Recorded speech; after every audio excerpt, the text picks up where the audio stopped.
Hello and welcome to the Fantasy Files podcast. It's your co-hosts, Brandon, Deutsch and Grant Mona. We're back here today to discuss winners and losers of the week this week. Sit starts, basically, we'll go into. But I wanted it to be more general podcast. There's been so much going on in the NFL this season. I think right off the bat, we're going to talk about a lot of stuff that, yes, it goes into fantasy football, and we do want to talk about that, and that's important. But I think right now we also want to talk about predictions. We want to talk about teams, the way teams look. This is a bad product that the NFL has put out this There's season. a lot of stuff to get to. There is a lot to put out. I mean, there's the Dolphins with Tua. There's the Niners. How good are they? The Rams looked pretty good against the run defense. There's a lot, but I wanted to start with the Rams because they impressed me. We do. And I will hold my L, man. I thought the Rams were going to be the worst team in the league. One of them. I thought they were going to tank for Caleb Williams. Kupp was never going to play this year. Yeah. I knew Puka was good. We didn't know he'd be this good, but we knew he'd be good. Yeah. And you know, I thought Kyron Williams was trash. He's great. Mm-hmm. He's excellent. Yeah. I mean, just look at the stats. He leads all for fantasy purposes in PPR leagues. He leads all running backs in target share, in route run participation, which is important, right? Puka leads the NFL in targets for wide receivers. McVay is a genius.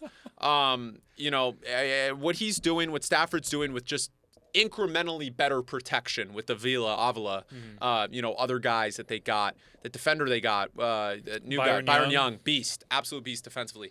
I just think the Rams, when we're looking at their outlook, not even fantasy purposes, because we know Kyron's a beast, we know Puka's a beast, we know Tutu's a beast, we know Stafford's pretty good. Yep. All those guys are solid, at least till Kupp comes back, and I don't think they drop. Van Jefferson's just going to get cut almost. But what I wanted to talk about is what we came into the year thinking like the Rams are going to win 5 games. I think they're the second best team in that division, and they proved that against the 49ers on Sunday. They did. The 49ers and in the first week too. But by the way, the 49ers, correct me if I'm wrong, best run defense in the NFL. Yes. Cowboys haven't played anybody. I don't want to hear about that until they play a legitimate team. That's all everyone's talking they always talk about it's going to happen all years till they choke in the divisional round again to San Francisco or the NFC title game. I mean, they'll always choke. They're going to choke every year for the rest of time as long as Jerry Jones is alive. I hate to say it. It's just going to happen. Mike McCarthy doesn't know how to coach football. He's lucky. Well, he's lucky he's got Dan Quinn. He's lucky he has a good team. Micah Parsons fell to their lap. CeeDee Lamb fell to their lap. You know, Dak Prescott, we know what he turns into a pumpkin in big playoff games. That's beside the point. What I'm saying about the Rams here, and we'll get into the Cowboys, because everyone and the Niners. Bleacher Report's posting Micah Parsons every day. Like, gosh, darn it. Like, they're making him like Deion Sanders in Colorado, who we'll also get into. And they deserve the media hype. But the Rams, Niners, best defense in the league, in my opinion. 23 points on them.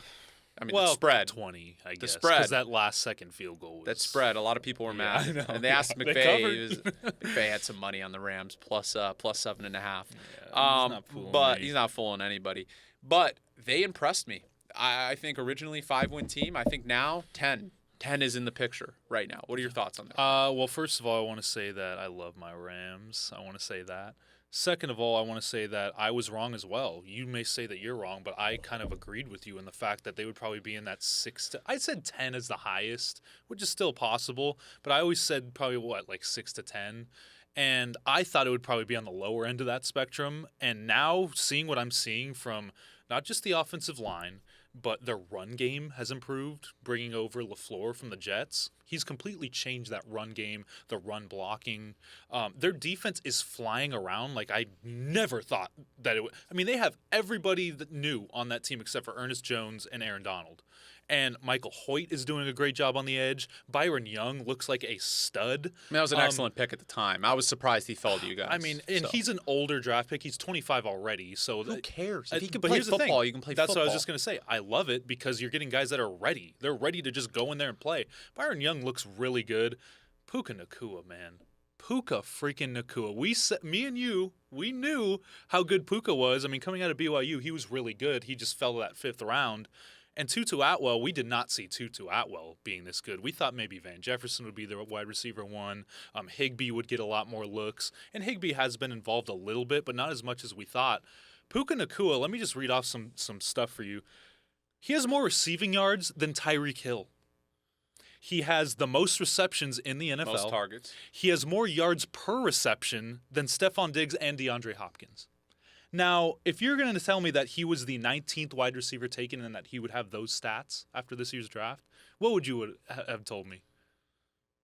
Probably you're crazy. Probably I'm insane, right? I'm delusional. Yeah. That's he what shouldn't he have been is right now. He has been a gem. Oh, yeah. For that offense. Well, he shouldn't have been the 19th wide receiver taken. Oh, I know that. Like, I knew as soon as we drafted him, I was like, okay, this guy has something that looks like Cooper Kupp. Like, he's an excellent replacement for Cooper Kupp eventually, hopefully.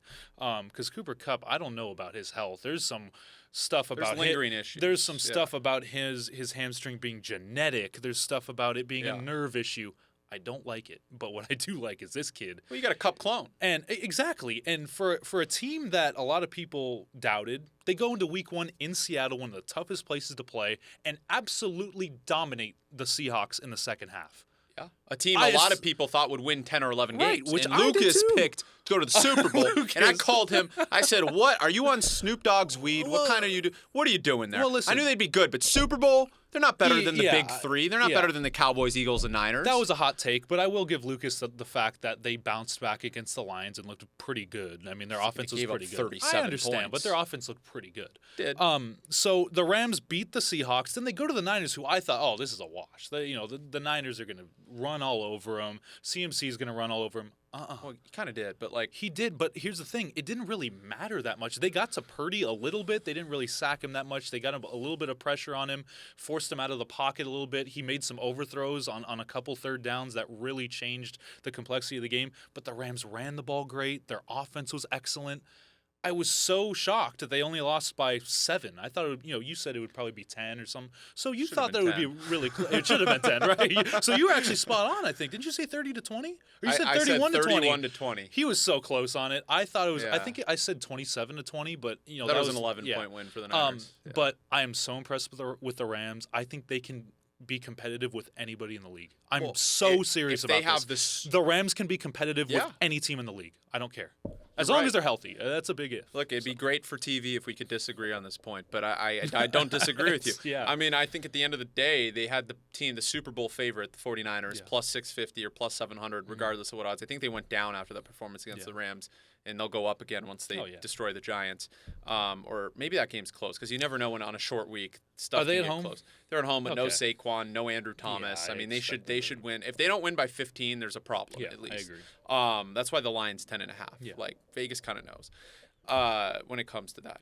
If they had that team on the ropes that people think are the cream of the crop in the NFL, they can beat anybody. I mean, going into Cincinnati on Monday, I wouldn't be surprised. Questions of Joe Burrow. If Burrow doesn't play, they're winning for sure, the Rams. If Burrow plays, I give it it's a pick'em game in my opinion. Yeah. It's a pick'em game. As desperate as the Bengals are, the Rams aren't desperate. Why are you kidding? 2-1 versus 1-2 is a huge difference. Oh, yeah. With their schedule, huge difference. They have to play the Niners again. Cardinals, obviously, they're going to be twice. The Eagles. They have to play the Steelers. They have Steelers to play the are Cowboys. good. And I told you, hey, I'm going to give myself some flowers here. I said the Steelers were good. Everyone was like, oh, they're terrible after. No, that's because they played an elite football team in week 1. I knew they'd beat the Browns. I knew it. The Browns are frauds. We've always known Deshaun Watson and the Browns are frauds. What did we say? What did we say before the season started? Come on, Deshaun Watson. I mean, once he went to those massage parlors, he's never returned. I mean, he sucks. He's dog shit when it comes to football now. He's not the player he used to be. Look, he's better than me. He's in the NFL.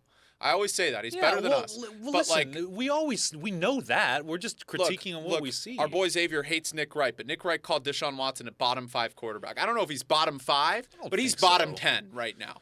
He's bottom 10. Well, I always thought he would be better, but I didn't think that he would look this bad still. Dude, he still looks exactly the same as last year. I'm going to call out these clowns on TikTok that are supposedly competing against me. Go off. They were like, Jamar Chase, #1 pick. Deshaun Watson's going to be an excellent fantasy steal. And what did I tell my followers before the season began? Do not draft Deshaun Watson and do not draft Jamar Chase, #1 overall.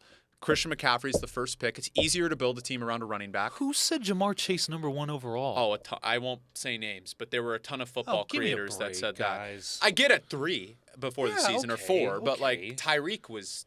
I mean, Tyreek has missed 1 game over the past 2 years. Was the wide receiver too. CMC's right there. But CMC, the reason why I'm always, and I know this is into our next point, why I said to you guys, build around running backs, build around Christian McCaffrey. The discrepancy between that eliteness at the running back position of McCaffrey and a Bijan Robinson we can put up there, who's been excellent. We knew he'd be great. So did Lucas. Lucas was right on that. But Christian McCaffrey, building around him is so much easier to build a winner. So much easier to build a winner than building around Even Justin Jefferson, even building around. Okay, well, who's going to be your running back? I never believed unless you get Pollard in the. I mean, Jefferson's great. Don't get me wrong. He's great, and he's a good first pick. But the reason why I told everybody to draft McCaffrey first was because then you can get the Amon-Ra St. Brown in the second round. Yeah. The Jalen Waddle or guys like that, in the second round. Brandon Ayuk, who I knew. What did I say about Ayuk? What did I say? And in week one, he was going to be a stud. 33. And I was wrong about Garrett Wilson taking that Justin Jefferson type leap. But that's because Rodgers got hurt. I feel like Garrett Wilson would have taken that Justin Jefferson type leap, and I think Amon-Ra is now that guy that's probably going to do it. Jared Goff doesn't stop turning the ball. I mean, he's questionable for Sunday, but again, easier to build your team around a running back. I think the foundation of fantasy football, it is like politics, where everything has become so polarized to the right and left with conservatives and liberals. It's the same thing in fantasy football. It used to be the general consensus ever since LT was the guy. Running back first round. Build around an elite running back, the rest is easier. That hasn't changed. That really hasn't changed. Unless McCaffrey, Eckler, Bijan, or Saquon weren't available and Tyreek was gone, because Tyreek and Jefferson are like anomalies, or Chase, you take the running back in the first round. I feel like nothing has changed, and people are trying to be radical about it, like the wide receiver, and get a running back later. But, I mean, by the time we drafted, Pollard was going 11, 12. Well, see, here's the thing that I always agreed with you with, is that the depth at the receiver position was way better than the depth at the running back position. There's a reason why nobody wanted to pay running backs in this league, because there's only a handful that can actually produce for you. That's why he convinced me to get CMC number one, because I had one of one. I picked CMC. It's paying huge dividends. I went CMC, and I think I got Waddle. Did I get what? I think maybe Waddle's the next pick. So my team, I got Pollard too. So I have an excellent running back duo with Jalen Waddle and Amari Cooper. And they're both going to play really well. That's building around CMC. Yeah. So, I just never understood that picking the receiver at one. I mean, it got to the point where it's like it's so much easier to build around a running back. And not just any running back. CMC is basically a receiver as well. Yeah. So I'm getting 2 and 1. And the Bijan hype was correct. Yeah. I mean, that guy is he's like the second coming of Jesus. That guy's insane. I mean, Atlanta runs 50 times a game. Even Algier scored 24 fantasy points in week 1. I mean, Bijan Robinson, what did we say? I wanted him at 8. I was so mad I had to go Saquon at 9. And I love Saquon, and he's great. The problem with Saquon is that he is on a bad football team that doesn't give him much protection. Atlanta's line is way better. So Bijan is always going to Arthur Smith, awful coach when it comes to passing, but in receiving, getting guys open. Pitts has been underutilized, of course. Drake London, but running backs, great at that stuff. And Bijan has been great. I wanted to get into the Niners specifically, since we're on the topic of CMC, because Super Bowl favorite right now. Well, they're not going to sugarcoat anything. They've choked 1,000 times in big games over the past few years. Kyle Choker Shanahan, I hate to say it, I love him, great play caller. In big games, in the fourth quarter, he does not know how to coach in big games. Mishandled the coaching, the offensive play calling against the Rams when they were up 17-7. Mishandled it. And, of course, if Tart has that interception, he saves Shanahan. If Jimmy makes that throw to Debo, that was to Debo, right? Down up 28-20 in the Super Bowl. Yes. That was no. I think it was Mitchell. Was it Mitchell? I think it was Mitchell. Okay. Or Sanders. You guys have Sanders? I think it might have been Sanders. It was Emmanuel Sanders. That's who it was. Sanders, yeah. It wasn't Debo. Debo played great in that game, though. He was a rookie. Yeah. It was Emmanuel Sanders. I know if those two plays go a different way, Kyle has 2 Super Bowls, and we're having a different conversation, and I think he's an excellent coach. But I think the Eagles game, not his fault, quarterback injuries, whatever. But I'm going to be real with you. I don't think they win that game, even if Brock Purdy's healthy. And if he doesn't win a Super Bowl this year with this team, we got to start having a conversation. I think they have to win a Super Bowl this year.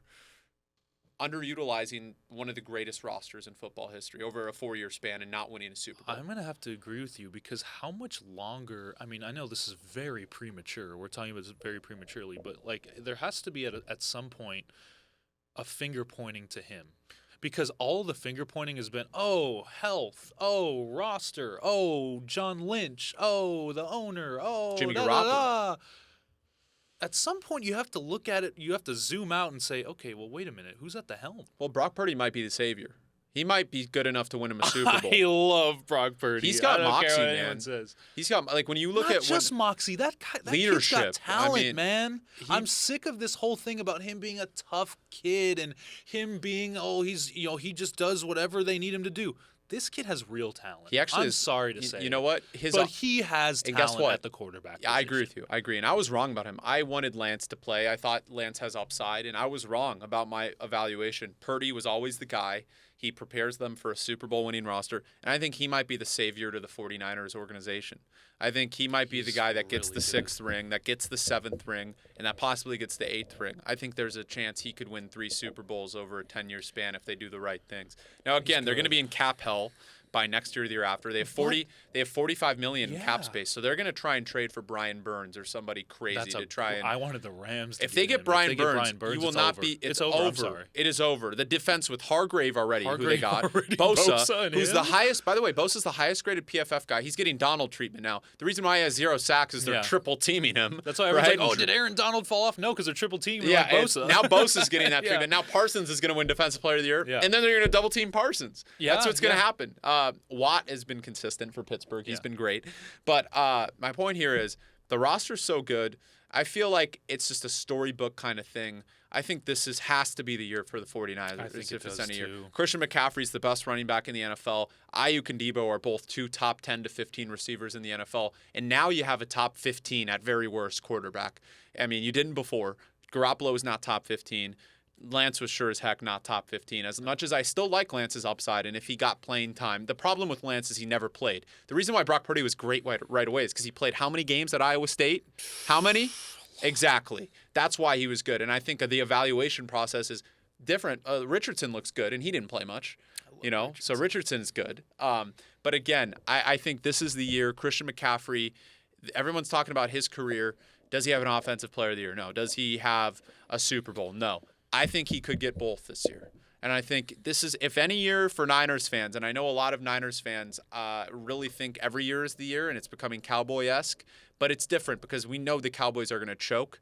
And I guess you could say you kind of know the Niners are going to choke, but I think the quarterback makes a difference. And I think now that you have Purdy at quarterback, I feel like the choking isn't going to be it's on Shanahan, if anybody. But why are we saying choking when they went to a Super Bowl in 2019? They went to the NFC Championship back-to-back years.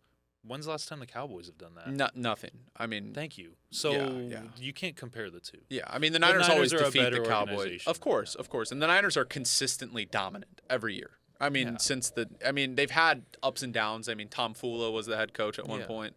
So we call him Tom Fula. He was terrible. He was. Don't get me started on Tom Fula. He was so bad. He was a defensive line coach or an offensive lineman coach, and they promoted him to head coach. They wanted to lose, But at the end of the day, from the Harbaugh era to the Shanahan era, I like Kyle Shanahan. But if he doesn't win this year, and everybody's healthy, and he doesn't win this year, we got to start having a serious conversation. I agree with you. But hopefully he wins, and everyone's happy. Yeah. I think people really should want a Niners ring. I think it's good for football if the Niners win the Super Bowl because it shows you can get a guy like Brock Purdy late. You can, if you do the right things and you build the team elsewhere, not around the quarterback, that you can win. Because I think that's been lacking. Because you look at the guys that have won Super Bowls recently.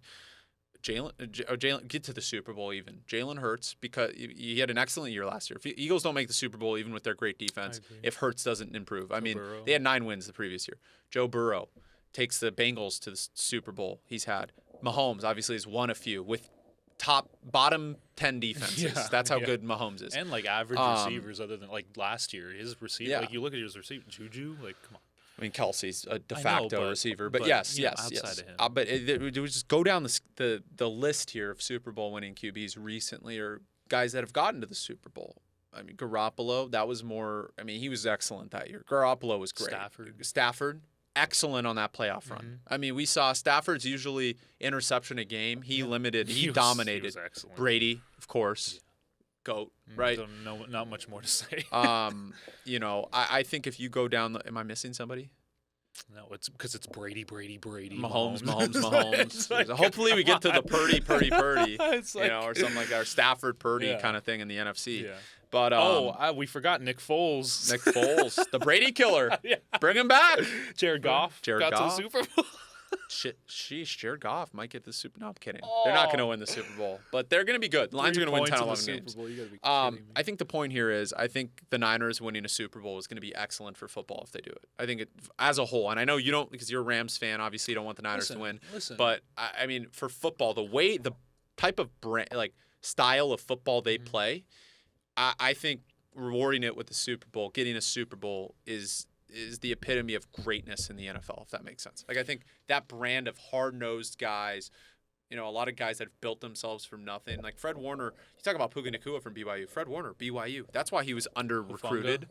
Hufanga. I mean, late-round guy. The brand that they're creating, I think, is extremely instrumental in how to handle organizations and player development. And I think if they win a Super Bowl with a 7th-round last overall pick, it's one of the greatest stories in history. Well, it kind of reworks the way you draft. Yeah. Because I feel like it already has. Like this past draft, a lot of teams were picking quarterbacks late and saying, well, if we stash him and keep him a year under our starter, and then he turns out to be like a Brock Purdy, why not do that? Why not go that route? I feel like if that happens, if the Niners do win a title with Brock Purdy at the helm for the entirety of the year, you're going to see a lot of teams rewire their thinking with quarterbacks in the draft. I'll tell you this. They need to get the 1 seed if they want to go to the Super Bowl. It's been so instrumental. If you look at the stats, the year they went to the Super Bowl, 1 seed. Who was home in the Rams-Niners game? The Rams. Although that was de facto Niners home game. It was 4 seed against wild card. Yeah, that never happens. Yeah. But I'm just saying, if the Niners play and everybody's healthy, that game against the Eagles in Santa Clara, they win. That's a huge difference. You can't go into Lincoln Financial in a playoff game and win. It's tough. So I think it's instrumental that they win 15, 14 games. Yeah. They have a tough schedule, so I think 13 is definitely doable. That's the thing. We've said this for a long time. The Niners can get to that. Well, who wins week 5 when they play the Cowboys in Dallas? I think it's in Dallas, isn't it? Yeah, I think it is, but I don't want to speak too early because we've only seen 2 weeks of play. I mean, Dallas. I need to see Dallas play. Dallas is playing the Cardinals this week. This is the thing. Can we go to Dallas real quick? Yeah, let's get into Dallas. Let's go into those frauds. Because listen to me. Frauds. I saw on, I don't know, I think it was your boy Nick Wright. It was his show. And they had up on the graphic, they said, is it time to admit that this is the Cowboys' year? It's week 2. And we're saying, is it time to admit that it's the Cowboys' year? When they played the Jets with Zach Wilson, who doesn't even know what's in front of him when he's on the football field. I hate to say it. He's a good kid, but he cannot play the quarterback position in the NFL. So you play that, and then you play Daniel Jones, and you beat him 40-0. I don't know why they pay Daniel Jones $40 million a year. I never would have done that. But they play the Giants in week 1, and they win 40-0. Okay, good. Fine. I'll give them that. But then Micah Parsons is running around like a man with his head on fire because they're playing the Jets' offensive line and Zach Wilson, and all of a sudden people are saying, oh, is this the best team in football? They're Super Bowl bound? Super Bowl finally for the Cowboys? Slow down. Why are we getting so into the Cowboys already again? They have a lot of holes. Again, we're doing this. We do this every year with the Cowboys. We know they're going to start off hot, and it's like, oh my God. Death, taxes, and the Cowboys choking in the NFC now divisional round. Now look, is it completely feasible that they could get to the Super Bowl? Yeah, sure. They have an excellent defense. Dak needs to play well. And he has been playing well. I'll give him credit. He's been pretty good. Let's see him play well in the playoffs. But I need them to get a test, and that first test, I think their first test is that Cowboys-Niners game. That's the first time they're going to be tested. What is that, week 5? As a diehard Niners fan, I would prefer them beat us then than in the playoffs. Well, yeah, duh. I mean, yes, but like if you're 5 weeks in and that's your first test, I mean, I don't really like that. I don't like how they gave them an easy schedule to begin. Let me ask you, is Troy Aikman on the Cowboys? No. Is Deion Sanders on the Cowboys? Is Michael Irvin on the Cowboys? No. Well, CeeDee Lamb's pretty good. They're not winning a Super Bowl if those 3 guys aren't on the freaking Cowboys, okay? I mean, it's like the Jets. Bring back Joe Namath if you want to win a Super Bowl. He's 85. Who cares? He's probably better than Zach Wilson. It's the same thing with the Cowboys. The quarterback position. If you're saying, who would I rather have at the helm, Dak Prescott or Brock Purdy? Give me Brock Purdy 10 out of 10 times over Dak Prescott. I mean, I'm sorry. I've seen what Dak Prescott does in big games. He turns into a pumpkin. And Brock Purdy, I know he wasn't playing great against the Eagles before he got hurt, but he played decent enough to get a win against the Cowboys in a huge game, and he played excellent against the Seahawks, who were very hot entering the playoffs. So I've seen him do that as a rookie, 6 games in. Dak Prescott's been in the league how many years? How many playoff games? How many NFC championships has he been to? Zero. I think that's why you can be reasonable about saying the Niners can they win the Super Bowl, because they've been to the NFC Championship. They've been to the Super Bowl. They have players on their roster that have done that. The Eagles have had players on their roster that have been in the Super Bowl. The Cowboys have not. They have not. We get Micah Parsons is great. Yes, we get he's excellent. We know Trayvon Diggs is a 50-50 guy. He'll either give up a touchdown or get an interception. We know their defense is legit. Yeah. Dan Quinn has that ship rolling. Yeah. What I'm concerned about is, can you go into Santa Clara or even play the Niners in a playoff game and beat them? Can you go to Lincoln Financial and beat the Eagles? No. And if they are, I need to see more. I need to see him beat the Niners in Week 5. I need to see him beat the Eagles twice, not once, for me to even consider, without an NFC Championship or Super Bowl appearance, that they can accomplish those things this year. Because those are big enough games where you can look at a sample size and be like, okay, Cowboys legit. They beat the Niners and they beat the Eagles twice. This media narrative of, is it the Cowboys' year already? This narrative, oh, they're the best team in football. Oh my gosh. Let's cool it a little bit. Could the Cowboys be the best team in the NFL? Could they win a Super Bowl? Oh, they're not going to win. It's in San Francisco. Listen. It's in Santa Clara. Could they win it? Yes. Could they be one of the best teams in the league? Sure. But after week 2, we're crowning them. Let's calm down. Everywhere I'm seeing is, oh my God, Micah Parsons, the second coming. He's the best thing I've seen. He's the best defensive player in history. I've heard that. By the way, Bosa's still better than Parsons. He's getting double teamed. Donald is still better than Parsons. He's getting double teamed. Parsons, you can't double team right now because they've got other guys on the edge, and they're playing shit offensive linemen. Guys that would be working at McDonald's if they weren't 6'7", 350. I mean, I hate to say it. I mean, I like Mekhi Becton, but they were hyping him up, and that guy got absolutely cooked. I mean, he's the reason Rodgers got his torn Achilles. That guy was fucking terrible. Excuse my language. The Jets' offensive line is not good. There's a reason why Micah Parsons was in the backfield every single snap. There's a reason. He was toying with them. That's how bad that line was. My main thing is, let's cool it a little bit on all these projections for the Cowboys. So let's look at the Cowboys schedule, because the Niners, they play the Giants, Cardinals, and Cowboys. So you could argue the Niners' first test is the Cowboys too, if they go 4-0 to that. And that's going to be a pivotal game into where we see the hierarchy in the NFC, assuming the Niners take care of business against the Giants and Cardinals. Let's hope. I mean, they have no aspiration of a Super Bowl if they lose. If they don't win by 15 plus in both of those games, we got to have a conversation about them not being the best team. The Eagles are better than them if they can't beat the Giants and Cardinals by 15 plus.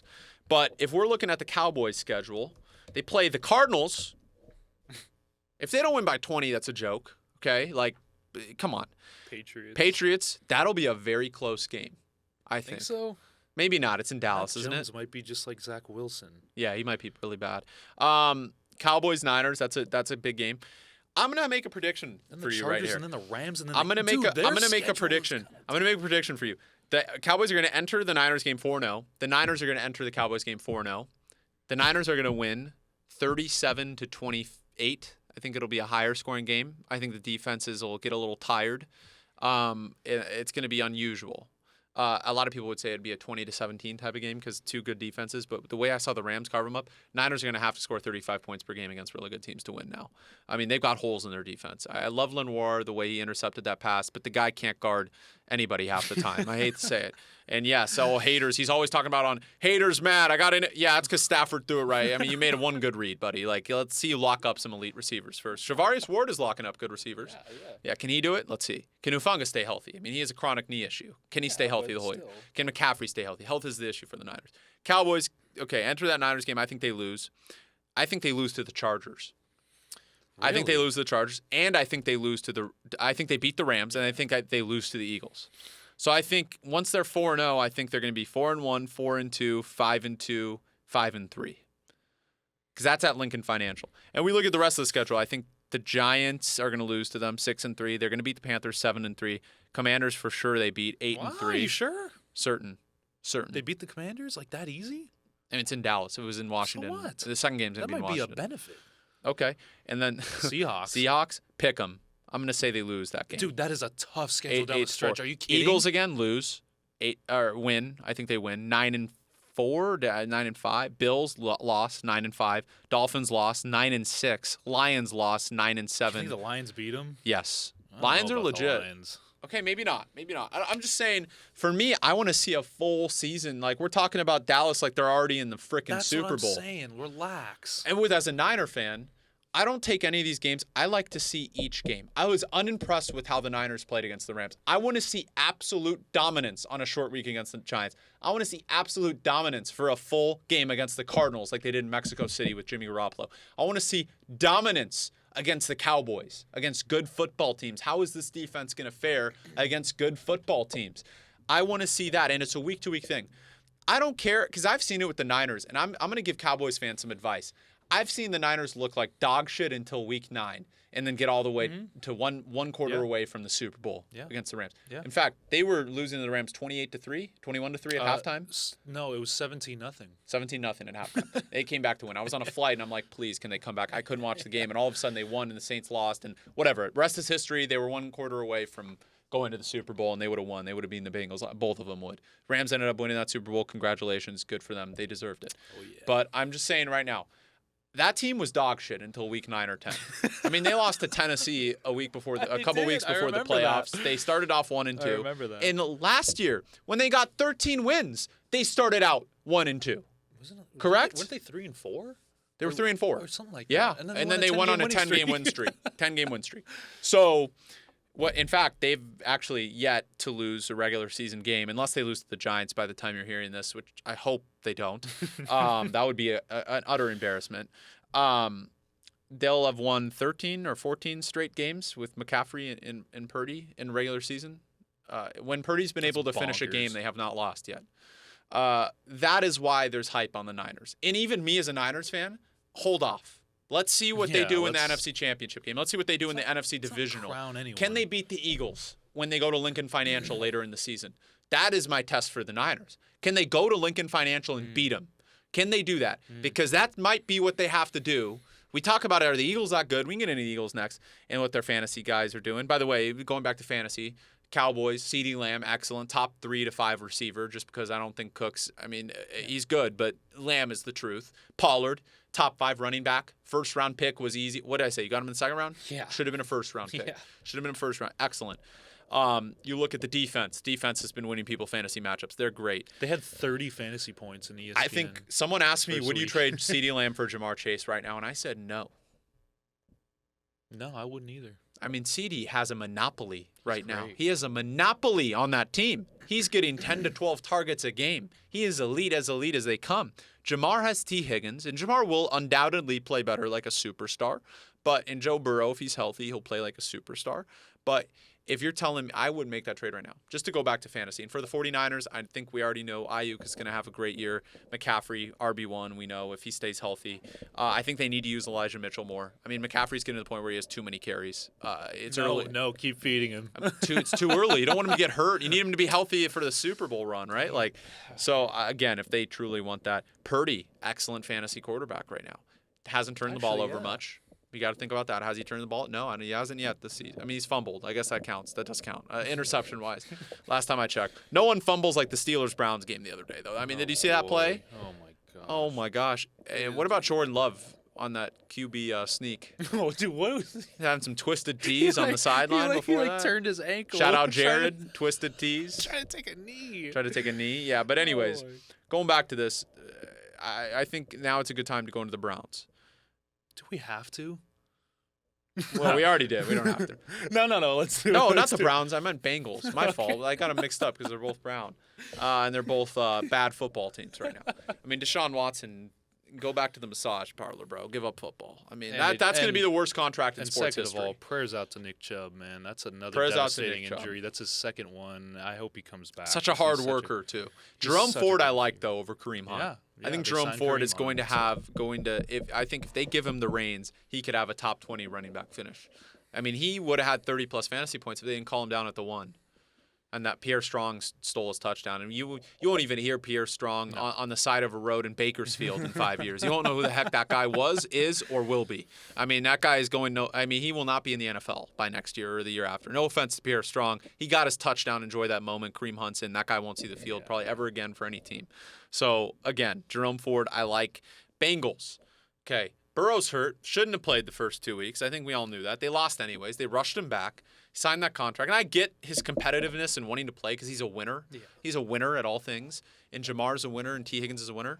And we can go about the Ravens right after this in their fantasy production. I do think Chase becomes that wide receiver 1 type-esque guy eventually if Burrow's healthy. That's a big if. Going into the Rams game, this is a pivotal game for both sides. He did not look healthy. Look at the Bengals' schedule. Let's look at their schedule right now. Let's look at their schedule. They play the Rams. They're 0-2. They don't beat the Rams. They have the Titans, who've looked pretty good. Cardinals they're going to beat. Does everyone play the Cardinals this year? I guess every team we look at plays the Cardinals. Cardinals are looking for that 0-17. You think they get it? You think they? By the way, you think? No, because they're actually playing not too bad. Josh Dobbs looks good. That the GM was looking at Dobbs against the Giants. He's like, dude, you need to calm. You need to throw this game at halftime. He's like, bro, you're looking. I like Josh Dobbs. Me too. He's actually kind of good. Bad. I was watching him play. Their defense is kind of Michael Wilson's around. really good. Their second wide receiver. It's not bad. Connor's pretty good. Their defense looks good. Wow. I mean, it's working. But look at this schedule. If they lose to the Rams and they're 0-3, let's say they're 0-4. There's a possibility. Now I think they're 2-2 or 1-3 entering the Cardinals matchup. Okay. They'll have 2 wins at the very least after October 8th. So they'll be at the very least 2-4, 2-5, whatever. I think they have the Seahawks, Niners, Bills, 3 in a row. That is a gauntlet. Even though you get the Texans after that, but then it doesn't get easier. Then you have the Ravens, Steelers, Jaguars. The Jaguars are still very good. They competed with the Chiefs for 3.5 quarters, and they would have won if Trevor Lawrence didn't have his head up his ass in that game. I mean, he played like he was like a deer in headlights in that game. Yeah, I don't know what You're happened. supposed to be a generational talent. I love Trevor Lawrence. I thought he was going to be an MVP type candidate this year.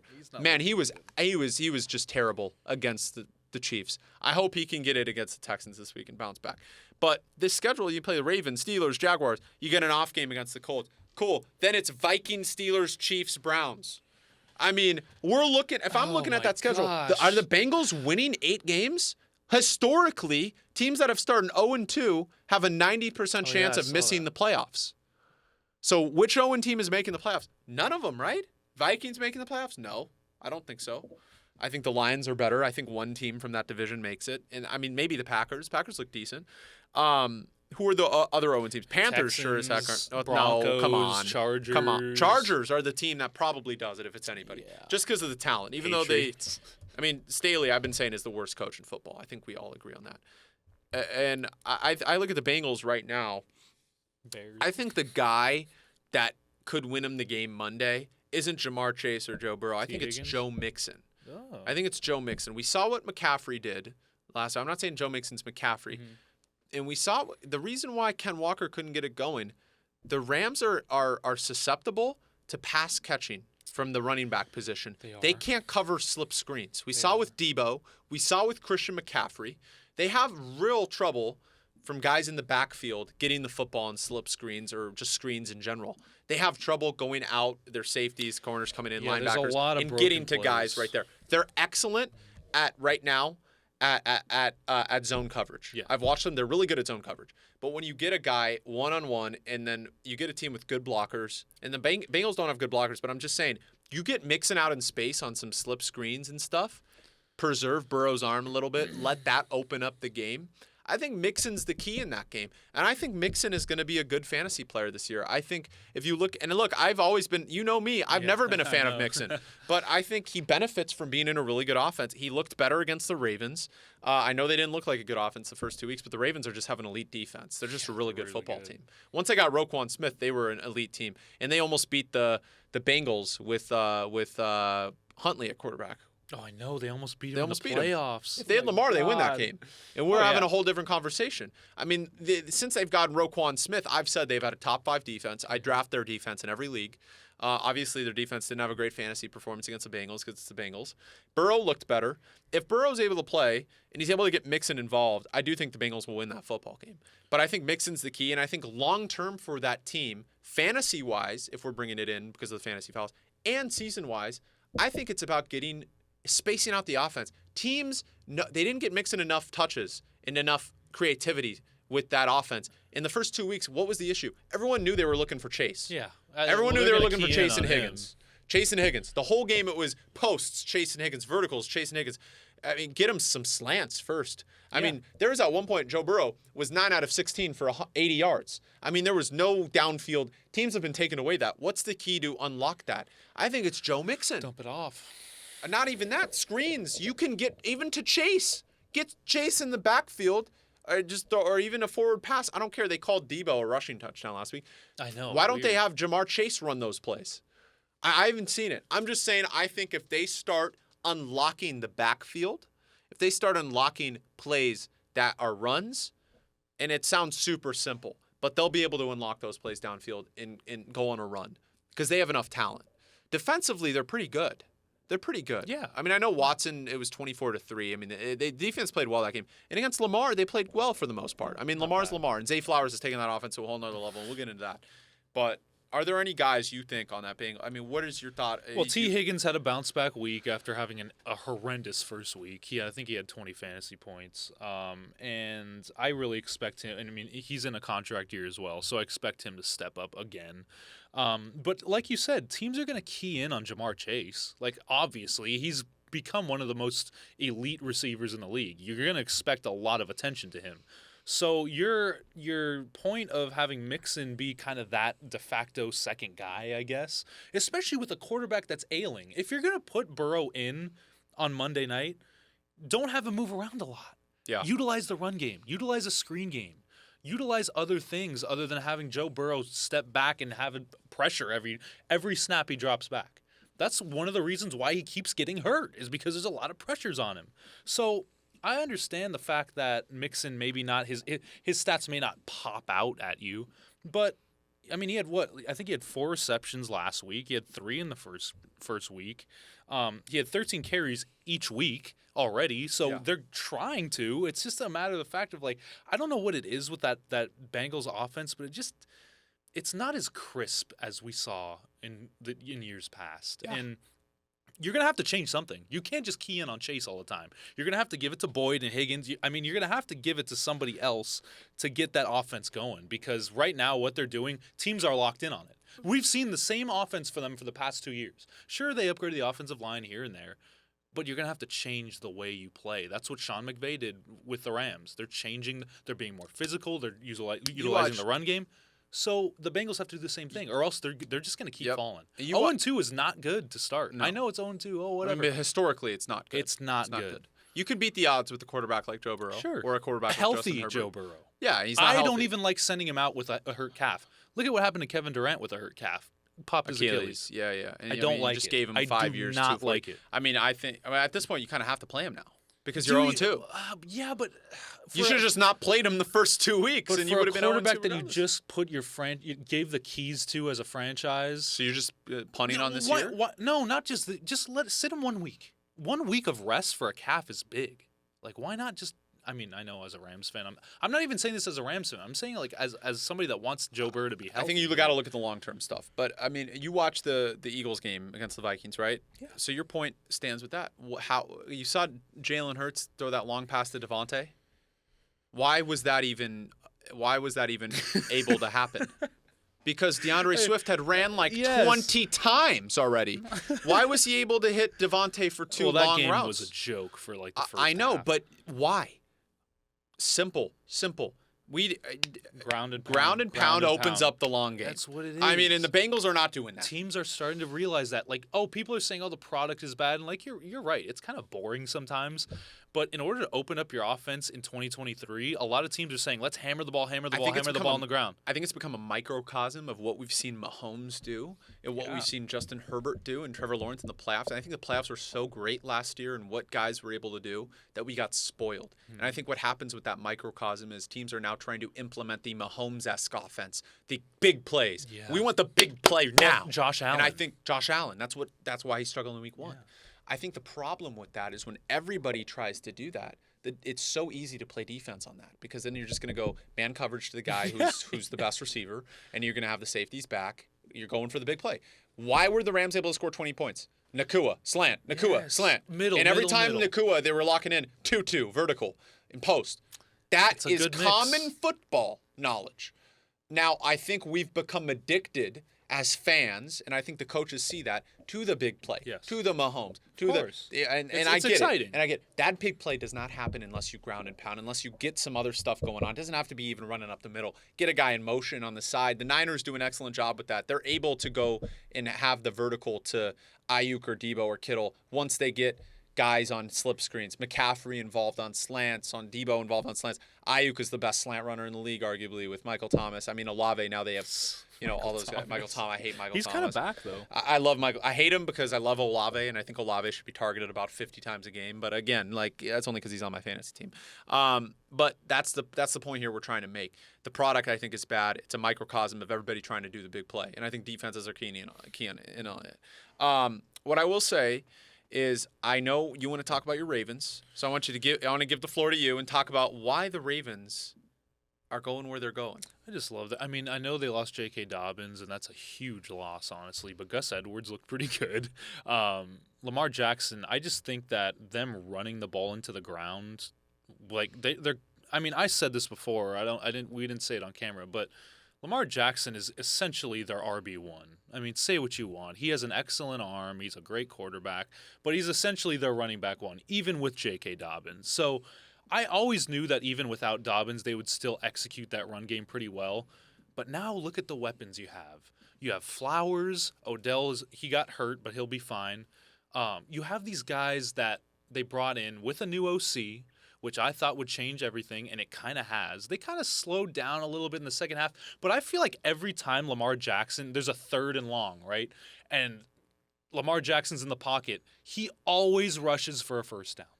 It's almost like every time the Ravens are in a tough spot, Lamar Jackson bails them out. And that, as long as Lamar Jackson stays healthy, that's why I have the Ravens and the Niners in the Super Bowl, is because that offense is so elite when Lamar Jackson is healthy. Like you said, they had Tyler Huntley in round 1 against the Bengals and almost beat them.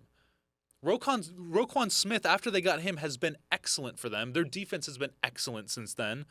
What is there not to like? Yeah, sure, week 1, it was kind of iffy against the Texans for a little bit of that game, but then they broke out in a big way. This offense is explosive, especially with, I think Lamar Jackson is one of the top 5 quarterbacks in the NFL. And I know a lot of people say, oh, well, all he does is run. I don't care what he does. As long as he gets you wins and as long as he racks up his yards, he's one of the most elite quarterbacks in the NFL. And as long as he's healthy, like I've been saying, they added around the edges. They have playmakers now. And even without Dobbins, you're going to slot in a guy like Gus Edwards, who is still serviceable, with Lamar Jackson as essentially your RB1. I like what they're doing. And an excellent head coach in John Harbaugh. So this whole narrative around, it was all about the Bengals and the Steelers and the talk about the Browns being this good. Nobody was really talking about how good the Ravens got in the offseason. You think Lamar Jackson's a good guy to bet on for MVP right now? Yeah, I do. Because he won in his healthy year, he won MVP. Yeah. He got hurt last year. He was on and off. They didn't have that great of playmakers around him. The guys were dropping passes. Now they kind of have You think something. He finishes as the QB1 in fantasy because of his rushing upside too?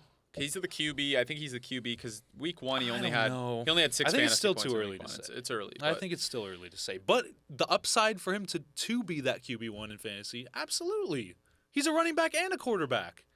He's very good. He's very good. What I'll say here is Zay Flowers has completely changed that football team. I mean, the way he's electric. Did you see the intricacies on his runs? Yes. Where he's able to, because he's so shifty and so his ability to get open, he's getting other guys open. He stops on that post route the other day. I don't know if you saw that. It was literally designed pre-snap. They were talking about designed post, looking at Zay, defenders lock in at Zay because he's such a crisp route runner, and other receivers open long. Right? Yeah. That just is what I think Zay brings so much to that offense. And what they did getting wide receivers, Odell too. Getting Odell and getting Zay was so important to their success. Because Lamar Jackson was doing a whole lot with nothing in the past. Dude. They were dropping Devin everything. Duvernay was his top receiver last year. I mean, I like Devin Duvernay, but Jesus Christ, if he's your top receiver, you're not going anywhere as a football team. So I like what they did. I liked how they dominated from start to finish against a really good football team in the Bengals, even though they're 0-2. They sustained a Bengals run in that second half to win. Yep. So I mean, Burrow looked good in the second half. So I mean, I'm all in on them. I'm all in on Zay. All in on. I think you can sit Odell in most games. I think you he's can. not one of their main targets, and he's hurt. But Zay's the guy to start every week. Zay's a must start just because he's electric. He's electric. He really is. He's really that dude. He's that dude for sure. All right. Oh, I wanted to get to this. Okay. I wanted to get to the Jaguars.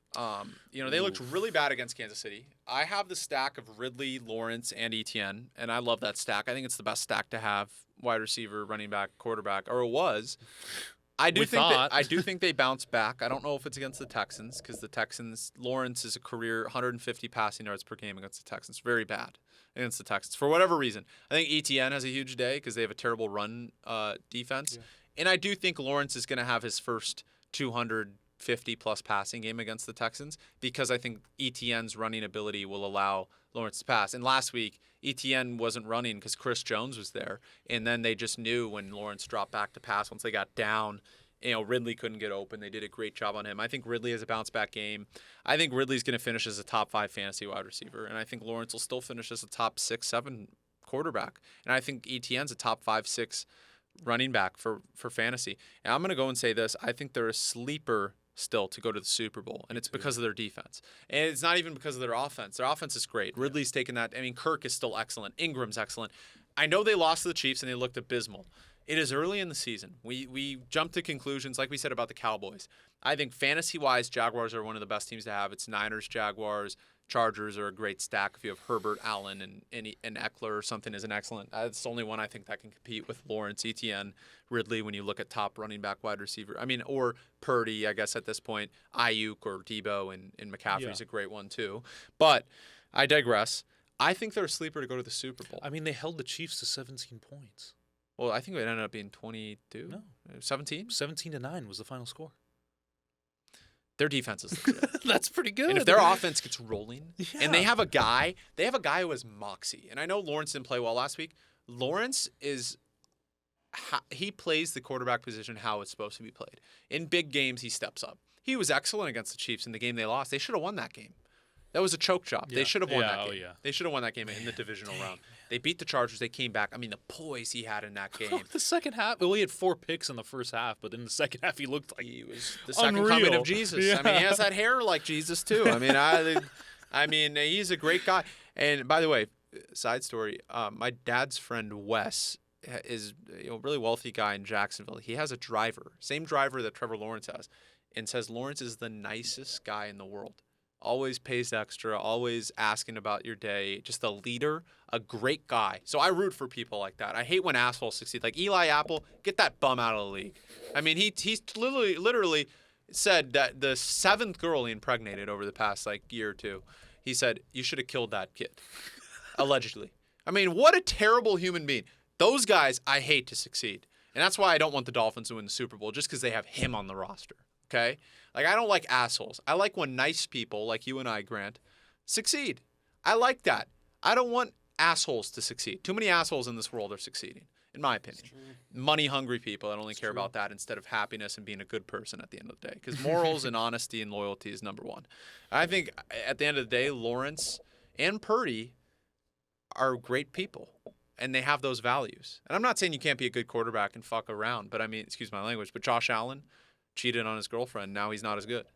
I mean, I'm just saying. I know it's kind of an off-topic thing, but and as much as we say about Dak Prescott, he's such an excellent guy. He is a great guy. I root for the guy. I mean, Jalen Hurts, excellent guy. I hate Eagles fans, but I like Jalen Hurts. You can't hate on him. Mahomes seems like a really good dude.